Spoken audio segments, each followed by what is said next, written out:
Setiap orang berhak mempunyai kesempatan kedua. Begitu juga dengan pendakian ke gunung.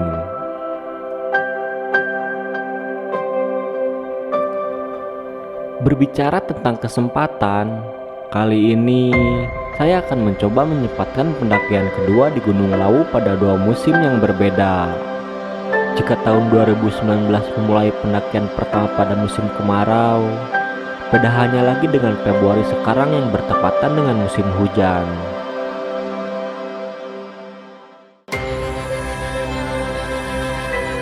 Gunung Lawu memang punya cerita tersendiri bagi saya. Entah itu cerita baik atau cerita buruk yang pernah saya alami pada 2019 lalu. Kala itu, saya berangkat dari Bandung bersama satu orang teman.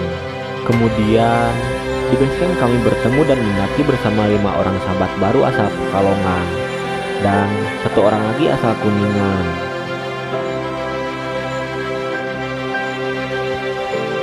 Masih teringat jelas, kala itu saya hampir setengah mati mengejar puncak Lawu. Keadaan sakit memaksa saya untuk terus naik dan bergerak sampai ke puncak. Dengan tekad dan niat yang kuat, akhirnya pengorbanan sepadan dengan keindahan yang didapatkan. Hingga tercetuslah sebuah keinginan bahwa suatu saat saya ingin kembali lagi ke sini.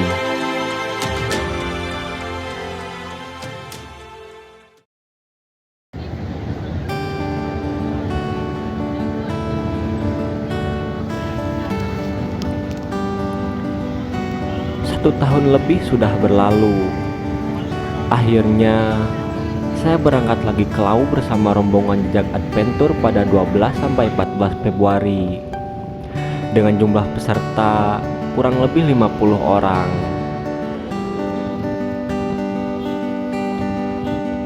Seberes melakukan sholat Jumat, saya berangkat ke Bandung Kota, yaitu tempat di mana meeting point pertama. Saya berangkat dari rumah diantar oleh sahabat saya menggunakan sepeda motor.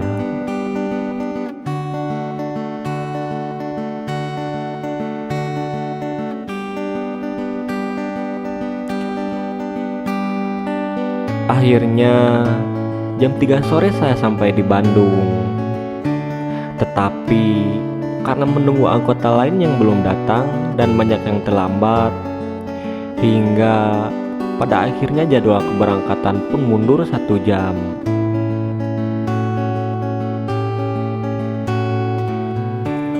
Barulah jam 4 sore kami berangkat dari Bandung.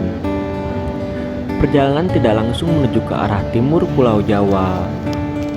Kali ini kita berangkat dulu ke Jakarta untuk menjemput rombongan yang di sana.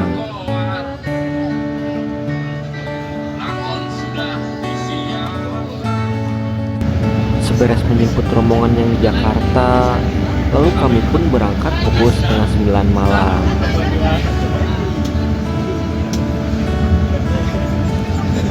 Kemudian bus berjalan menuju arah timur sambil menyebut rombongan pendaki yang berada di Cirebon, Kuningan, Semarang, dan terakhir Karanganyar sekaligus tempat daerah sebagian Gunung Lawu.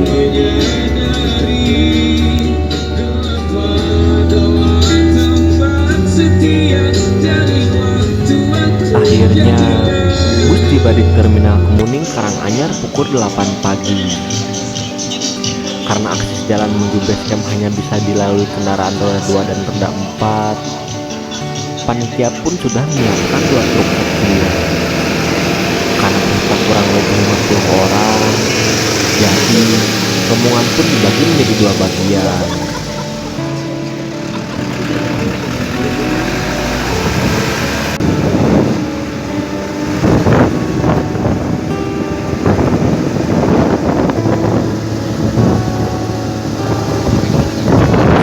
Di base camp, kami beristirahat sejenak, sarapan, dan packing ulang barang-barang yang akan dibawa. Sebelum bersiap untuk memulai pendakian, kami di briefing dulu oleh portal lokal Gunung Lawu. Ya bukan dari pihak presiden, tapi keselamatan ada di diri masing-masing. Jadi itu harus bisa menjaga diri masing-masing.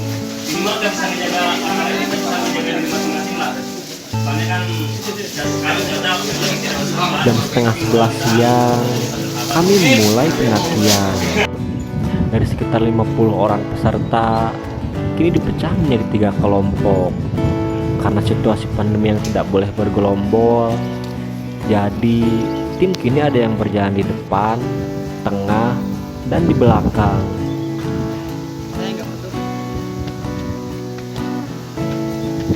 Saya menjadi bagian dari rombongan pertama yang berangkat dengan jumlah peserta kurang lebih 15 orang.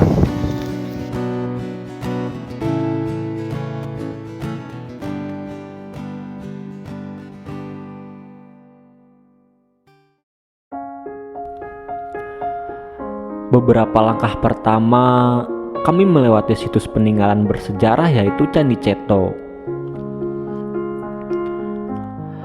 Lalu pos registrasi Simaksi. Kemudian setelah 10 menit berjalan, kami menemukan aliran air sungai yang mengalir sangat jernih.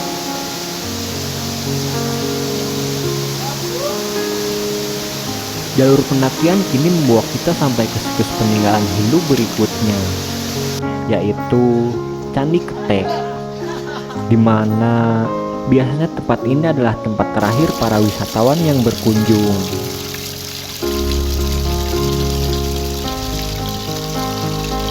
Kini perjalanan sudah memasuki pintu rimba dengan vegetasi pepohonan yang tidak begitu rapat.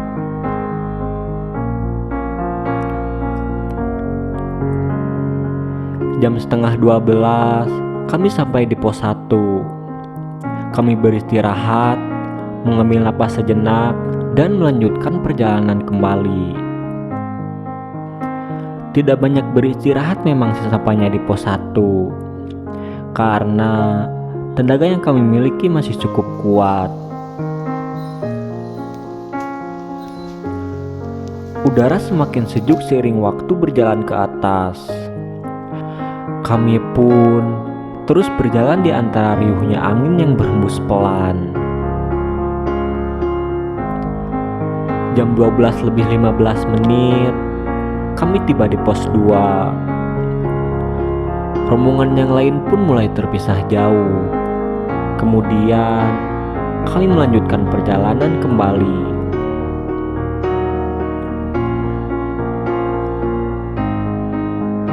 Di kelompok perjalanan kali ini, saya ditemani oleh Mas Rio dari Semarang, Bang Rizky dari Bogor, Kang Akmal dari Bandung, dan 2 panitia open trip lainnya yaitu Kang Arif dari Garut, lalu ada Kang Asep dari Bandung yang mengawal. Trek dari pos 2 menuju pos 3 pun terbilang agak panjang. Kami pun memaksakan supaya cepat sampai di pos 3. Karena di pos tersebut selain area yang cukup luas, ada mata air juga yang bisa dipakai untuk memasak, wudhu, ataupun hal yang lainnya. Setelah beberapa jam mendaki, akhirnya pukul setengah 2 siang kami sampai di pos 3, melaksanakan sholat dan beristirahat sambil menunggu rombongan lain yang berada di belakang kami.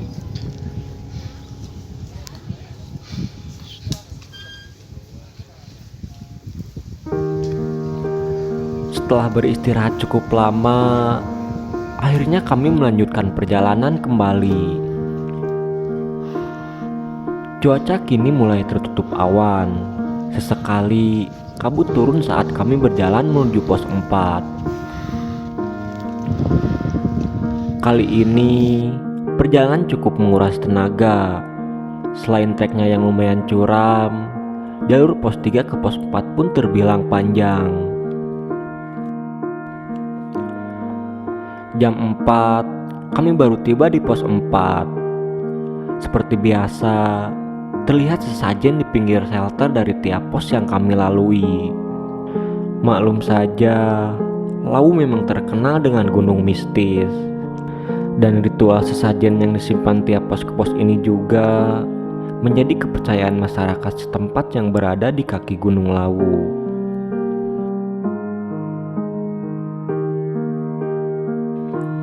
Hujan pun turun ketika kami mau sampai di Bulak Peperangan. Rasa rindu mendaki gunung pun kini lebih kuat dibandingkan rasa lelah. Medan curam mulai melandai ketika kami mau sampai di Padang Sabana, yaitu sisi lain dari keindahan Gunung Lawu yang menjadi pesona. Seketika, rasa letih dan dinginnya air hujan yang membasahi tubuh terbayar dengan pemandangan yang menakjubkan.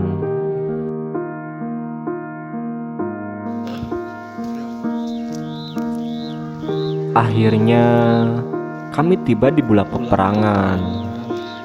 Biasanya, tempat ini menjadi area camp favorit para pendaki. Selain karena tempatnya yang indah, di sini juga terbilang cukup aman. Bukit-bukit kecil yang berdiri di sebelah kiri dan kanan akan menjadi pelindung dari terjangan badai apabila cuaca sedang tidak bersahabat. Perihal nama Bulak Peperangan tersebut diambil dalam bahasa Jawa. Konon katanya, di lokasi ini dahulu terjadi pertempuran antara pengikut Prabu Brawijaya dan pasukan yang mengejarnya. Jadi, dinamakanlah Bulak Peperangan. Hari menjelang malam tatkala tenda berdiri. Lalu, rombongan Jak Adventure pun satu persatu sampai di Bulak Peperangan. Kemudian, kami beristirahat, makan, dan tidur untuk memulihkan tenaga.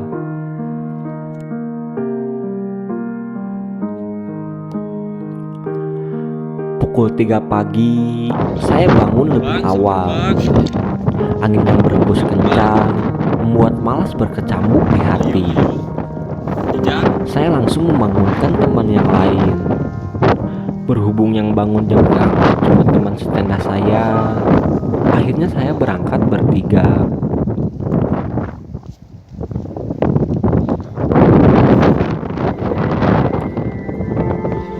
Kami mulai melangkah menyusuri savana di tengah gelapnya malam, dengan kabut pekat yang menghalangi pandangan mata. Di tengah udara yang dingin, kami terus bergerak agar suhu badan tetap pada kondisi normal.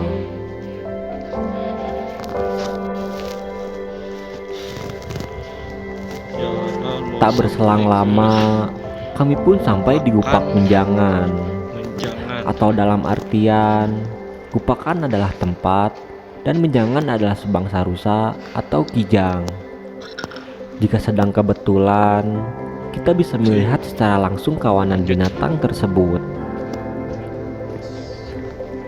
Setelah melewati Gupak Menjangan, sebentar lagi kita akan melewati Pasar Dieng, atau dalam artian yaitu pasar setan. Setelah banyak mendengar cerita mistis di Pasar Dieng, yang konon katanya jika kita melewati tempat tersebut, kita mesti permisi. Dan jika ada yang mendengar suara bising layaknya di pasar, kita dianjurkan untuk melempar uang receh.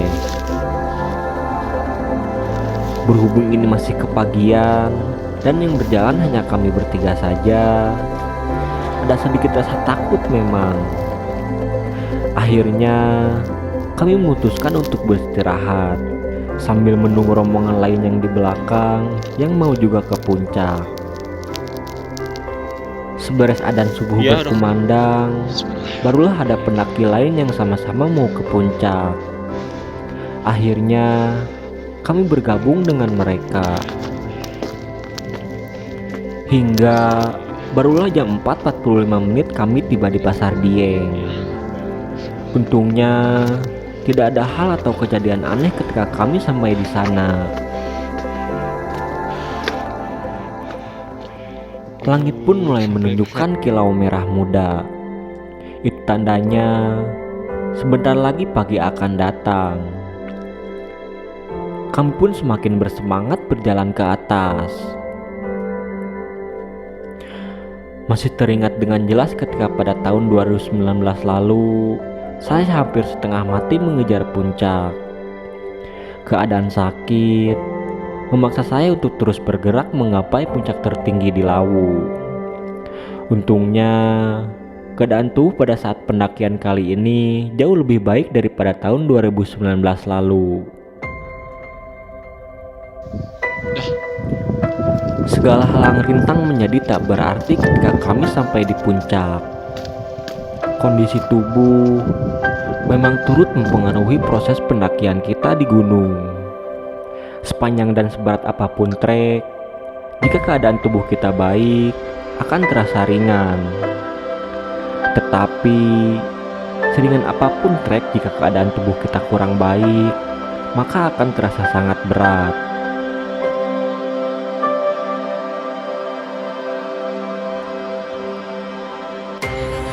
Lawu termasuk gunung cantik dengan pemandangan eksotis dan mistis.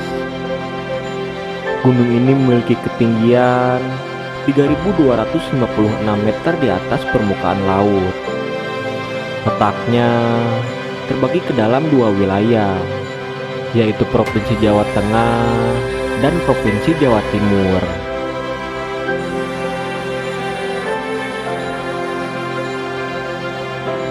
Kau tahu apa yang membuat alam ini indah untuk dinikmati? Itu karena Tuhan ingin kau senantiasa bersyukur atas hidupmu. Alam tak hanya sekedar obat yang mampu menghilangkan setiap luka, namun ia juga mampu memberikan kesejukan sepanjang masa.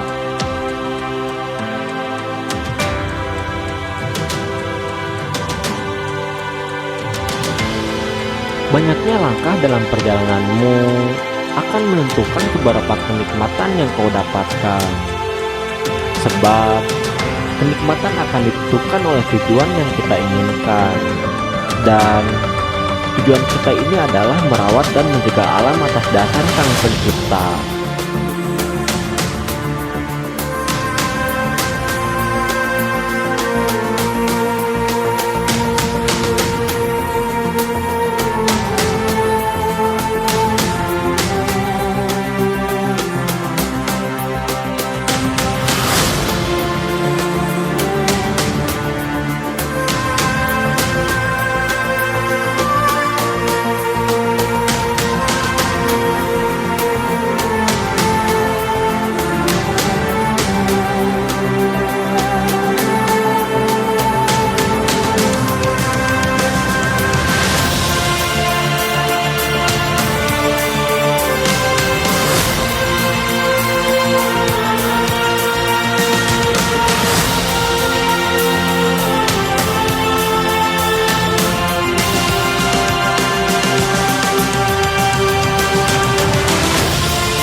Sekian petualangan kami dari Gunung Lawu. Ingat, bawa kembali turun sampahmu. Salam lestari.